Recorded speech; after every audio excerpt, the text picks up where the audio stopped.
Should I get rid of cable? If you are asking yourself that question, it is probably time to get rid of cable, and I'm going to tell you what you need to know before you do it, including how much money I am saving every year by quitting cable, how I replace the channels with streaming channels, the pros and cons that you're going to need to know before you make the switch, and why I think the haters for the Discovery Plus subscription service are completely missing the point of the Discovery Plus subscription service.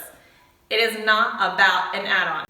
Before I get to the pros and cons of getting rid of cable and how much I'm saving every year, let's talk about something real quick that might affect your decision. If you're Gen X or around that age, you know that we've been through a lot of changes in the music industry, and even cable coming around and getting big about 30 years ago was a big shakeup for TV.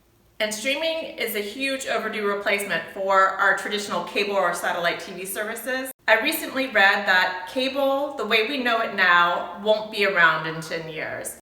And 1/3 of the people under 30 don't have cable and never plan to. So let me show you some of the pros and cons of getting rid of cable, what you need to know and prepare for. First, let's talk about the cons. You probably know all of these already because we've all been complaining about cable and satellite packages for years. But having to renegotiate contracts all the time, having your prices go up, and then having to threaten to leave to get the best deal every year is such a huge nuisance. And having to have installation appointments or repair appointments or just an appointment to have a new cable jack or whatever it is installed in your house, and you've got those 4-hour-long windows waiting for the repairman, and then someone's in your house. Nobody wants to deal with that anymore. If you have a satellite on your roof, it's kind of an eyesore. I have 2 on my roof right now I really want to be gone with, but I don't even know how to begin to remove it without having my roof repaired. And on top of all of that, the cable company makes you pay to rent their equipment to use on all of your TVs. So if you have 3 TVs in your house or 4 or 5 TVs, you're renting equipment for each of those TVs. We all know that those things don't cost the cable company that much money, but they sure are charging. They're making a lot of money off of those when it comes to having them in your house. Okay, now let's talk about the pros. For me, there was really only 2 pros that I could think of. The DVR was a huge convenience. Being able to just watch and record and watch my shows whenever I wanted was great. And the other pro really is that I was used to cable. I was used to the way the guide worked. I was used to the system. So it fit like a comfy old sweater or a robe. I was used to it. That was it.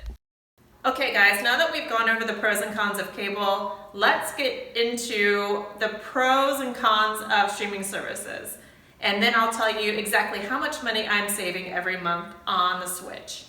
The huge pro with switching over to streaming services is that this is where the latest technology is. This is where you can save the most money. It's where all of the new content, the exciting content is that is getting all of the latest awards. It's easy to access, it's easy to turn it on and off. There's no contracts associated with it. You don't have a service guy coming to your house to install anything. And really the only con that I can think of is it just takes a little bit of time to get used to, but it's a really short window or learning curve. So you don't have to worry about putting a lot of time into learning this thing. You can be watching TV right after you download the latest streaming service app. It's not that big of a deal, so don't worry about that. It just takes a little bit of adjustment getting used to the change in the guide, really, and how you access everything. Okay, let's go over the numbers on how much I am saving on our switch from cable to streaming services. So before we turned off cable, we were paying about $189 a month for cable and internet. And this was cable on 3 TVs in our house, so renting equipment for 3 TVs, including a DVR. And it wasn't the basic package of cable channels. It wasn't the most expensive package of cable channels, so it was somewhere in the middle. We were also paying at that time for just Disney Plus, which was costing us about $7.99 a month. So the total altogether was $197 per month that we were paying. And here is what we are paying now. So we switched internet to AT&T Fiber. It was a lot faster, and the upload speed on AT&T Fiber in our area is amazing. So be sure to check around for who has the best, most affordable internet in your area. We also upgraded the Disney Plus package to the bundle with ESPN Plus and Hulu, so we can watch a lot of live sports and the ESPN programming that my husband likes, and a lot of the regular network TV shows that are on Hulu. So right now we are saving about $123 a month. That is almost $1,500 a year, guys. That is an extra vacation every year for my family just by switching or turning off the cable and switching to streaming. Okay, now real quick guys, those numbers I just showed you did not include Amazon Prime or Netflix. I've had Amazon Prime, it seems like for probably 10 years now, so I was gonna have that before or after cable, so I didn't add that in. That's about $120 a year, so $10 a month. And Netflix, I think that's around $14 a month now. So let's just say that I'm paying about $99 a month for internet and all of the streaming services that I have. But you don't have to pay that. There are tons of free streaming services that you could watch and have plenty of content. Let me show you a few of the ones that we like. There are always tons of great streaming services available. Ask your friends what they like to watch. These services that are free support themselves through ads, just like normal local television does. Right now we have NBC's Peacock that we like to watch, the Roku channel service, Locast, which shows you like local news and local sports and a few other TV channels. We have HBO Max free right now. I think it's through AT&T Fiber through our internet. Once that switches to paid service though, we will just cancel it because honestly, we have too much stuff to watch right now. Our 5 and 8-year-old really like to watch the free version of PBS Kids, YouTube just in general for all of the YouTube stuff that kids like to watch, and Go Noodle, which is sort of like educational and music videos that they tend to show a lot in schools these days. Okay, now this is just my opinion, guys, but this is what I think you should skip when it comes to streaming services. YouTube TV, I'm sorry YouTube, but it's basically like buying cable through YouTube, and it's way too expensive. Hulu has an add-on option called Live TV. Again, it's basically like adding cable on through Hulu. Again, too expensive. We honestly have way too much TV to watch right now just with the few streaming channels that we do have. And I know Sling is really popular with a lot of people, but again, I think that's like switching to another version of cable. It is cheaper, but we had it for 2 months and never watched it at all. So I'm really happy with everything that we have right now. Disney Plus gets a lot of hype, but I do think it is totally worth it. It has everything that I've ever loved my whole life. All of the Marvel movies, all of the Star Wars movies, all of the Pixar and general Disney stuff, and National Geographic too. And like I mentioned earlier, we have that Disney Plus now as part of the bundle with ESPN Plus and Hulu. So if you like any of the programming on ESPN, you can get all of that through ESPN Plus and a lot of your local network TV shows on Hulu. Okay, let's talk about Discovery Plus. When this announcement came out, I loved it, but I saw a bunch of angry comments on Facebook, of course, every time that I saw the ad for it, from people that were annoyed that they would have to pay extra for this service. This isn't for people who would be paying extra. This isn't for people who have cable and already have these channels.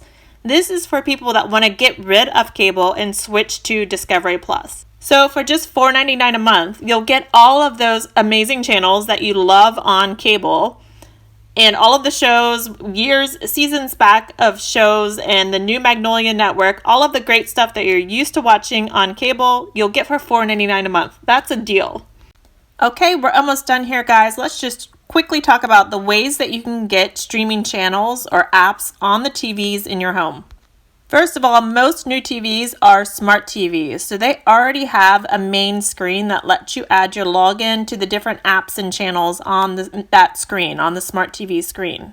Another way to access streaming channels is through your gaming consoles. So if your kids or your teenagers already have a TV with a gaming console, generally you can add in Disney Plus, Netflix, Amazon Prime, all of those channels right onto the gaming console.